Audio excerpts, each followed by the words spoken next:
Swayam Prabha. Digital India. Educated India.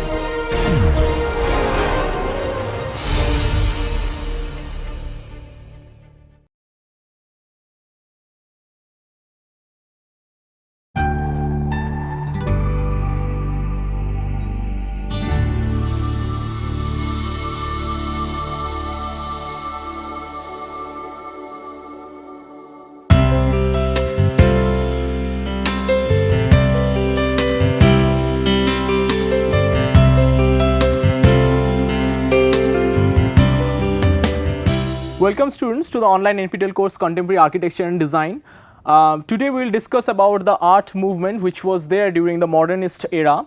We have already discussed few of the art movement which was closely linked with the design and architecture movement, for example Art Nouveau, Art Deco and they style or they stigil during the Bauhaus era, and we have discussed few artist work and the poster designs and which was during that era, and today we will discuss about the other art movement which was not as closely merged with the architecture movement or design movement, but they were also closely linked with the other movements of there were also the movements during the modernist era, and few of the postmodern movement were also linked with this art movement, which we will go discuss later when we talk about the postmodern architecture movement. So this is the time frame of modernist art movement. So we can recognize this is just the pre-modern or just before 1920s, which is against the machine movement, which is Art Nouveau, and then we have Art Deco,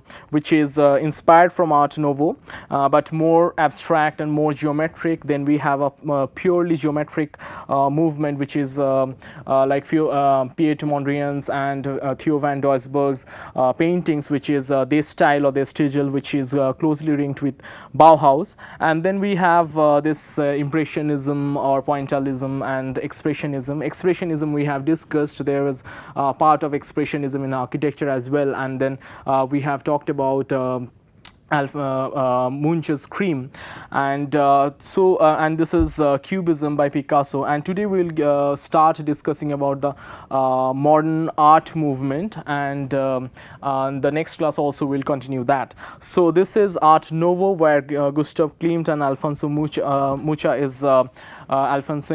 is working, and then we see the whiplash lines, which is very biomorphic in nature, and which goes with the architectural movement as well, where we see the whiplash lines when Victor Horta is designing the Hotel Tassel or Antonio Gaudi's work, and we see a lot of influence of gold in Gustav Klimt's work, which was again linked with the Baroque and Rococo style, which happened before Industrial Revolution, but Art Nouveau kind of got inspiration from that. Now the next phase we see Art Deco, which is within the modern era, which is after 1920s, and Alfonso Muron's work and Tamara de Olympica's work, where we see curvilinear patterns or lines, and then but we see a lot of geometric influence in that, and these shines in the patterns where we see this kind of metallic shines which is there within the painting, and which is also linked with the architecture movement like sunburst pattern, where overemphasis of metallic color and texture was there. Now we have also talked about the De style or the stigil movement and the Bauhaus movement's painting, which falls under that. So Piet Mondrian's Broadway Boogie Woogie, Theo van Doesburg's work, or Wesley Kandinsky's work in Bauhaus movement, where they're talking about pure geometry and the pure basic colors, which is red, yellow and blue, which are the primary colors, with the achromatic shades of gray, black and white. And here we see the exploration of just eye movement, and not this painting does not convey any meaning, and it's highly abstract and just superimposition of different rectilinear or pure geometric forms, which creates a pattern and in the canvas. So after that we have seen, which is against the reaction of this style or this digital movement, which is expressionism, when the painters started expressing their thought with a metaphorical expression through lines, colors and textures. For example, this painting Scream by Edward Munch, where we see the color, the flowy lines and patterns which depicts the expression, which is the scream or phobia, through this painting. And next, today we will discuss, so these movements we have not discussed as such, but before that, till now what we are talking about, it has been discussed earlier. So we'll start with Impressionism. So Impressionism is a style of painting which has a different kind of technique into that. So it's not like the previous paintings, where the color was the watercolor was thin. So there's a different technique called impasto, which is implied over here. And if we look at there's thick color patches which creates the painting. So this is Water Lily by Claude Monet, and this is Water Lily with the bridge.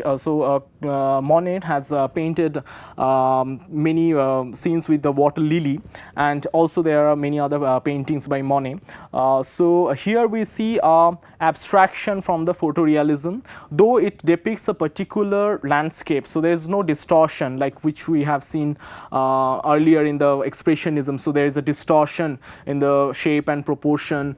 And for example, if we look at the Scream, so there was a highly distorted figure. So it's a lot of abstraction there in the proportion and the shape. And before that, there if you look at this style movement, so there's nothing related to the figurative. So it's very far from the figurative expression of the realism.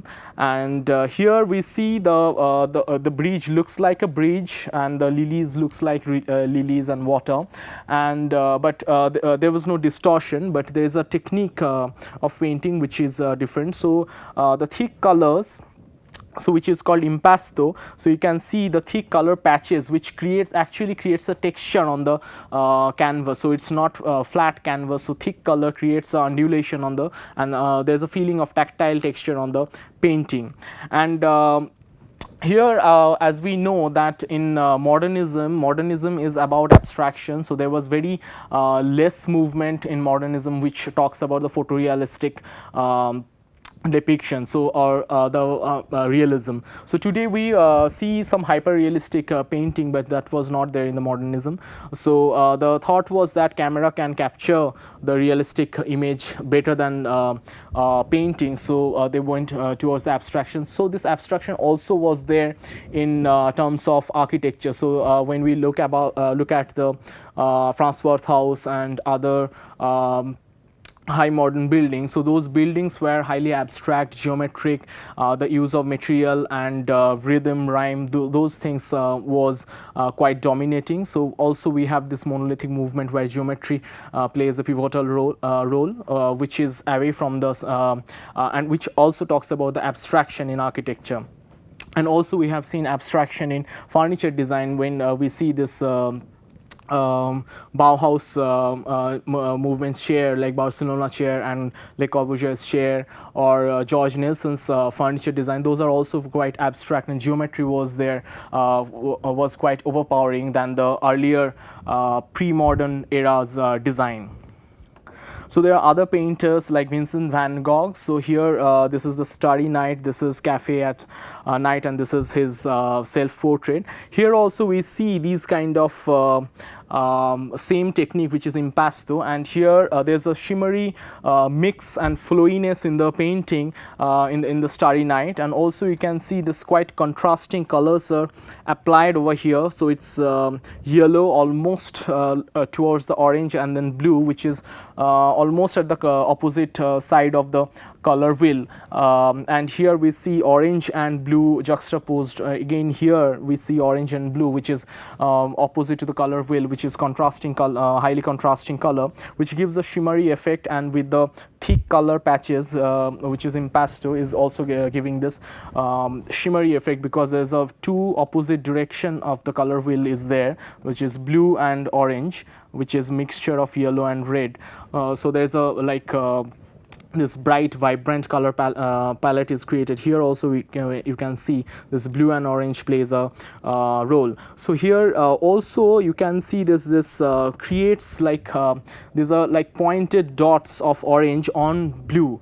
So from there's another sub movement, you can say, as pointillism is here. So George Seurat is in his painting, you can see a lot of points are there of different colors, which creates the painting. So this painting is created from the concept of lot of points can be merged psychologically in our mind when we see them, and holistically we see the picture. So these are nothing but the juxtaposition of different colored points, and sometimes these colors might not have any relation, like orange and blue, and they create together they create a different color palette when we see from far. So these orange dots and blue dots merge into the and merge together and create something a different color. So if you look at this painting closely, I don't have a picture over here, so these points are of different colors, and if you see closely this there will be different colored points, and when you see the picture holistically, then it will appear like a complete meaning of the complete meaning of the painting will appear.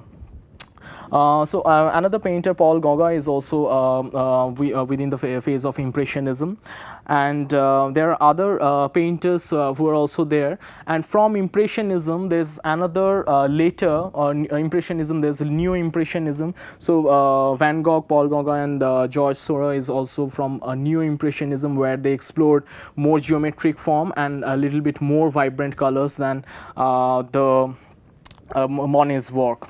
Now from there's another movement, Fauvism, emerged later after Impressionism. So here also you can see different color patches which does not have any relation. So if you look at the painting, this is Madame by Henri Matisse, and here there is no link of these colors, and there are different color patches which creates this painting. And here also in this painting you see different colors which are juxtaposed.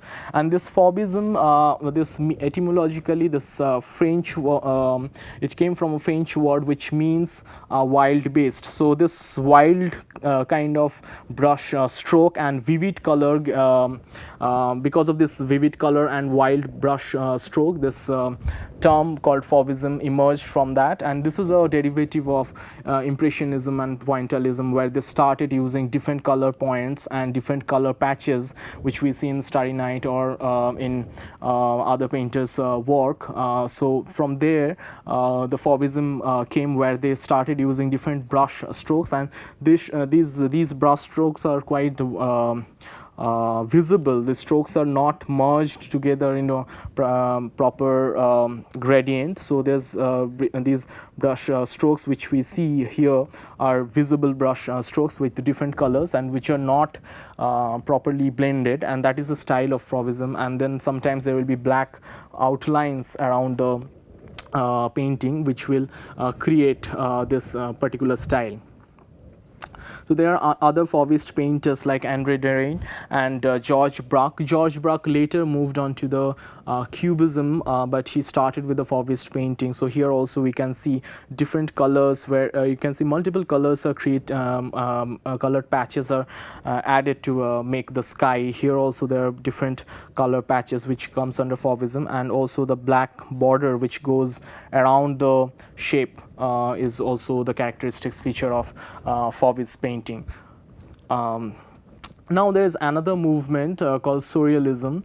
So this surrealist paintings, if you look at, they have a photorealistic depiction and precision of painting. So if you look at surrealist painters work like Rene Magritte and Salvador Dali and other painters of surrealist era, so you will see the total scenario is painted in a very photorealistic precision. It's not like Fauvism or Impressionism where thick brush strokes were left unmerged and there are multiple points. So here we see a very photorealistic painting, but the concept and then the elements which are not correlatable, and so these are realistic. It has a realistic look, but the total setup is non-realistic or non-sequitur. So this elements, for example, so this is an apple which is floating in front of the face. So this is called Son of Man, where this apple is actually coming from the story of Adam's and Eve's apple, which so everybody is like Adam's son. So that depicts, and this picture depicts that. And here this is Persistence of Memory by Salvador Dali. So everything is like fluid, and this fluid curvilinear line which is merging with like a blob and flowing. As the setup is quite unrealistic, but if you look at the color, the technique of applying the color, which is quite realistic. And if you look at other paintings of Salvador Dali, you can understand that there are many setups where the different kind of creatures, unrealistic creatures are there, or the unrealistic setup is there, and but in totality it looks very realistic in the technique.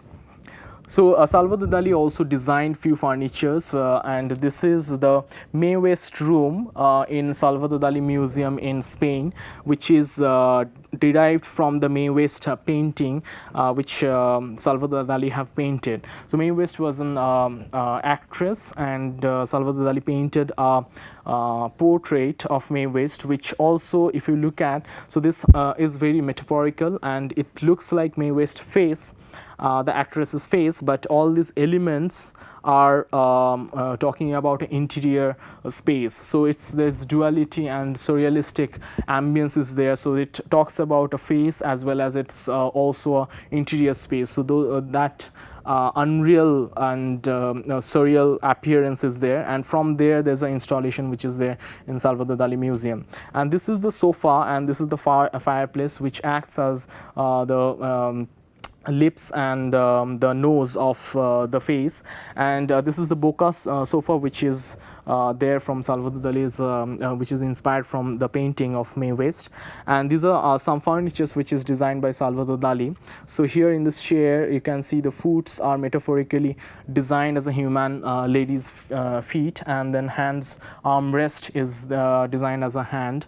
And here also there's the depiction of metaphorical depiction of the human body part, which is there in the furniture. So here these furnitures are surreal furniture designed by Salvador Dali.